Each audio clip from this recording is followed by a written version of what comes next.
This episode of Real Engineering is brought to you by CuriosityStream. Sign up today and get free access to my new Logistics of D-Day series on Nebula. This year, the European Union announced an unprecedented €1 trillion Green Deal investment plan with the goal of bringing the entirety of Europe's energy generation to 100% renewables by 2050, an ambitious goal that has been echoed throughout the world. It is, of course, possible to shift our energy generation from the current mix of fossil fuel generation, nuclear, and renewables to 100% renewables in just 30 years. The technologies exist.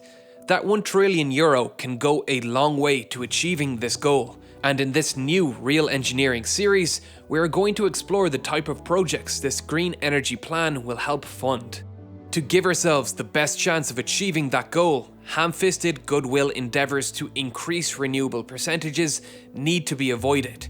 We discovered with previous investigations into California's move towards solar energy that without careful analysis, it is incredibly easy to waste millions upon millions of dollars on renewable energy resources when they are not properly integrated into the grid. California has to disconnect a huge portion of their solar panels from the grid in the summer months because there is no demand for the electricity they produce.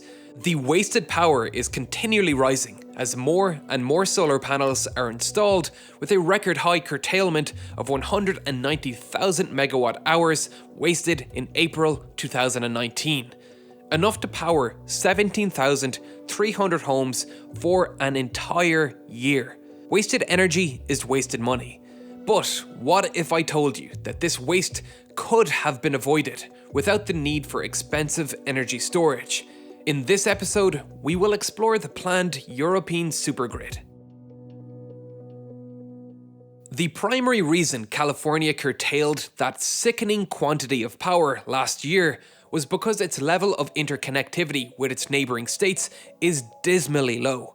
California has an opportunity. Its climate is ideal for solar generation, so much so that they produce more than they need. They have a few options on what to do with this. They could create new industries that could use that excess power, like water desalination or hydrogen generation plants. They could store the energy using pumped hydro or batteries so that they could use the solar power at night. Both of these options get a lot of attention, and we will explore them in future episodes in this series. However, today we're going to explore a method that would solve California's excess power problem at a fraction of the price. A simple but effective method to trade energy with its neighbours: grid interconnectors. Grid interconnectors are simple enough in principle. They are just large, high-voltage transmission cables that allow traditionally separate grid markets to trade energy with each other. The Californian government has so far resisted the prospect of joining a wider interconnected grid, as they would lose governance of their energy market. The new larger regional market would be under the control of the Federal Energy Regulatory Commission, whose commissioners are appointed by the president. It's not my place to comment on American politics. However, a number is now appearing on screen which corresponds to a highly detailed, unbiased paper in the reference list in the description. That paper will shed light on this complicated political and technological issue. Their primary concern is, however, that joining the Federal Energy Regulatory Commission will force them into propping up carbon-intensive energy sources like coal from other states. On the contrary, joining a regional market like this would allow California to export all of that excess solar power for a profit, while importing cheap excess wind power from states like Montana, Wyoming, and New Mexico, allowing California to reduce its dependence on natural gas power plants to pick up the slack on darker days and ultimately reduce the cost of electricity and move them closer to their green energy goals. Unity across borders will be essential to achieving the ambition of clean energy, and the European Union is in a strong position to be an example for the world on what this will look like. The continental European electricity grid is already the largest synchronous electricity grid in the world. This is the map of Europe's current cross-border interconnections. Each member state is constantly buying and selling energy to each other to manage their supply and demand. Denmark regularly produces excess wind, and instead of curtailing it, they will sell it to its neighbours like Norway, who take advantage of the cheap power to fill their pumped hydro reservoirs.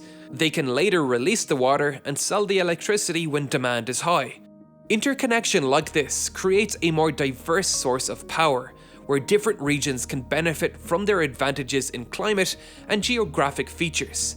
Norway, Sweden, and other mountainous regions can confidently invest in pumped hydro facilities, knowing that they will have a market to buy cheap electricity to fill them and a market to sell it at a higher price.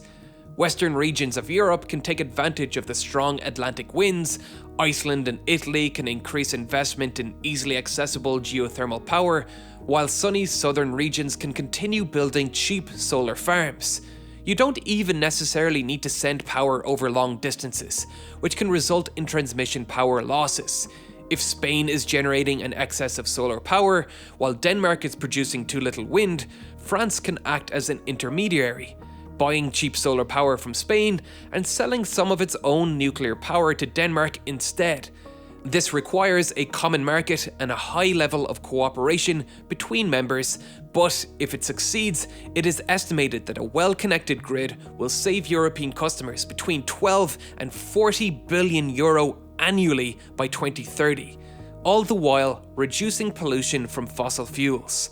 It's clear that interconnectors can provide grid stability and reduce electricity prices, and so part of that €1 trillion green energy fund will be set towards strengthening the connectivity between member states and creating the European supergrid. For example, the Celtic Interconnector, which will join Ireland's grid to the French grid, will receive €530 million in investment from the European Union, while the Irish and French grid providers will fund the remaining €470 million required to complete the connection. This interconnection will have a capacity of 700 megawatts and will be capable of powering 450,000 homes. The connection will allow Ireland to continue benefiting from its stormy position on the edge of the Atlantic by growing its wind portfolio and selling the excess wind energy to the continent, while also benefiting from France's nuclear and hydroelectric plants during calm days. This is just one of many interconnectors planned, and the European Union has stated a goal of a minimum of 10% interconnection for all member states by the end of 2020. That means that they must have interconnections capable of transporting 10% of their total electricity capacity at any time. Countries like Spain have been lagging behind but are gradually catching up. A new interconnection opened in 2015, tunneling through the Pyrenees Mountains for 8.7 kilometers. Another subsea connection crossing the Bay of Biscay is expected to become available by 2025. There are many more interconnections under construction, and this target level of interconnection will raise to 15% for 2030 and will continue raising over time.